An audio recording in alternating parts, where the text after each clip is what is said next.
Hyper sensitivity reaction किसे कहते हैं? हाइपर सेंसिटिविटी अगर रिएक्शन की बात करें तो फर्स्ट ऑफ ऑल हमें इस चीज़ का कंसेप्ट होना चाहिए कि सेल्फ टॉलरेंस किसे कहा जाता है।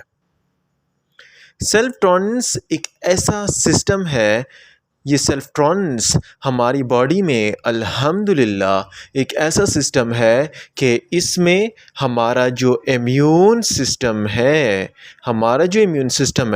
इट विल नॉट वर्क, ये वर्क नहीं करता अगेंस्ट ओन सेल्फ एंटीजन।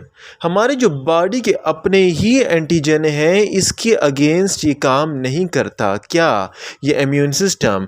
तो इस कंडीशन का नाम सेल्फ टॉलरेंस है। सेल्फ टॉलरेंस वो प्रोसेस है, वो सिस्टम है जो हमारी बॉडी को, इम्यून सिस्टम को हमारे सेल्फ एंटीजन से अटैक करने से बचाता है। लेकिन जब ये सेल्फ टॉलरेंस जब हमारे पास फेल हो जाए, काम न करे, तो क्या होगा? तो हमारे पास एक रिएक्शन होगा, उसका नाम है hyper sensitivity reaction. Hyper sensitivity reaction में क्या होता है? हाइपर सेंसिटिविटी रिएक्शन में ये होता है कि एंटीबॉडीज़ जितनी भी हैं, ये एंटीबॉडीज़ इट विल अगेंस्ट, ये एंटीबॉडीज़ या टी सेल्स या इम्यून सेल्स, ये हमारे जितने भी हमारे नॉर्मल जो सेल्फ एंटीजन है उनके अगेंस्ट काम करेंगे, उनके अगेंस्ट एक्सेसिव रिएक्शन शो करेंगे। तो इस कंडीशन का नाम हाइपर सेंसिटिविटी रिएक्शन है। अभी देखें नॉर्मल प्रोसेस क्या था? नॉर्मल प्रोसेस ये था कि जो नॉर्मल रिएक्शन होना था वो हमारे पास कहाँ होना था? नॉर्मल रिएक्शन अगर कोई भी माइक्रोब्स आ रहा है, अगर कोई भी माइक्रोब्स है तो उस माइक्रोब्स को फॉरेन एंटीजन को या फॉरेन बॉडी को हमारी बॉडी में क्या हुआ? डिटेक्ट हुआ।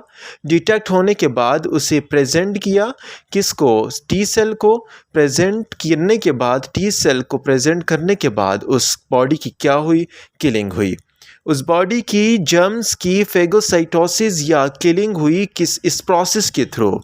लेकिन अभी क्या हो रहा है? अभी ये हो रहा है जब हमारे पास सेल्फ टॉलरेंस ख़त्म हो जाएगा, अभी ये कंडीशन आएगी कि इस सेल्फ टॉलरेंस के ख़त्म होने के साथ ही हमारे पास जो हमारी एंटीबॉडीज़ हैं ये क्या कर देंगी? ये हमारे ही एंटीजन को अटैक करेंगी और उसके साथ कम्प्लेक्स बनाएंगी और साथ ही साथ क्या काज करेंगी? इन्फ्लेमेशन काज करेंगी।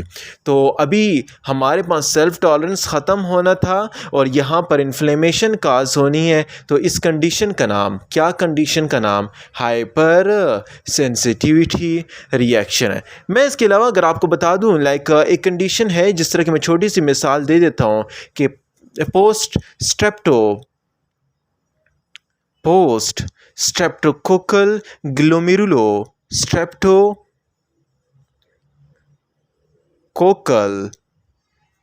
ग्लोमेरुलोनेफ्राइटिस।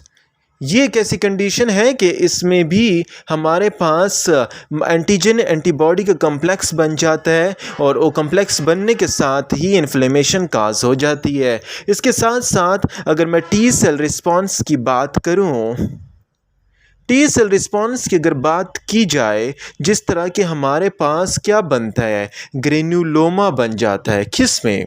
ग्रेन्युलोमा हमारे पास बन जाता है टीबी में। ये इसके अलावा अगर हम अर्थराइटिस की बात करें या रिमेटॉइड हार्ट डिजीज़ की बात करें, उसमें भी ऐसा ही कम्प्लेक्स बन जाता है। अगर हम वायरस की बात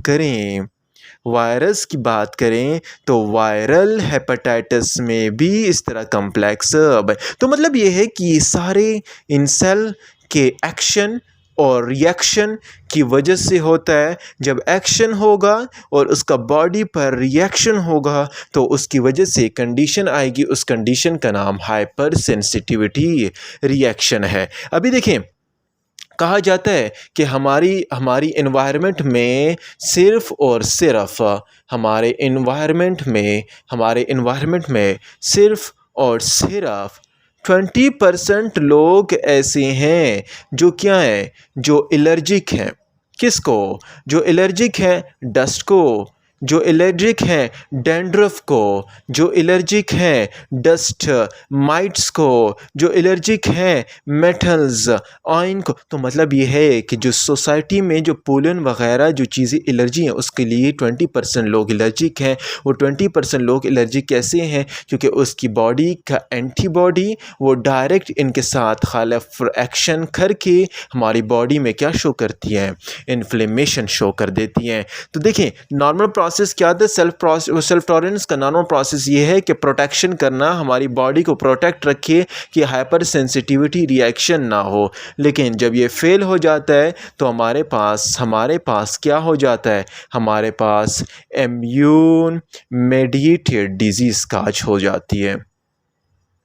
अभी इम्यून मेडिएटेड डिजीज़ इसकी वजह से काज हो जाती है और यही इम्यून मेडिएटेड डिजीज़ जो है ये फिर फर्दर हमारे पास बॉडी पे डिटोरेटिंग इफ़ेक्ट ले आती है। तो हमारे पास अभी हमने थोड़ा थोड़ा पढ़ लिया है कि इम्यूनिटी हाइपर सेंसिटिविटी रिएक्शन कैसे होता है। हाइपर सेंसिटिविटी रिएक्शन में क्या होता है? सेल्फ टॉलरेंस फेल हो जाता है। सेल्फ टॉलरेंस फेल हुआ, एंटी का एक्सेसिव रिएक्शन हो गया, लाइक पोस्ट स्ट्रेप्टोकोकल ग्लोमेरुलोनेफ्राइटिस हुआ, टी सेल रिस्पॉन्स हुआ, टी सेल रिस्पॉन्स ग्रेनुलोमा बन गया। इन टीबी, रिमेटॉइड हार्ट डिजीज़ या वायरल हेपेटाइटिस में भी ऐसी कंडीशन आ जाती है।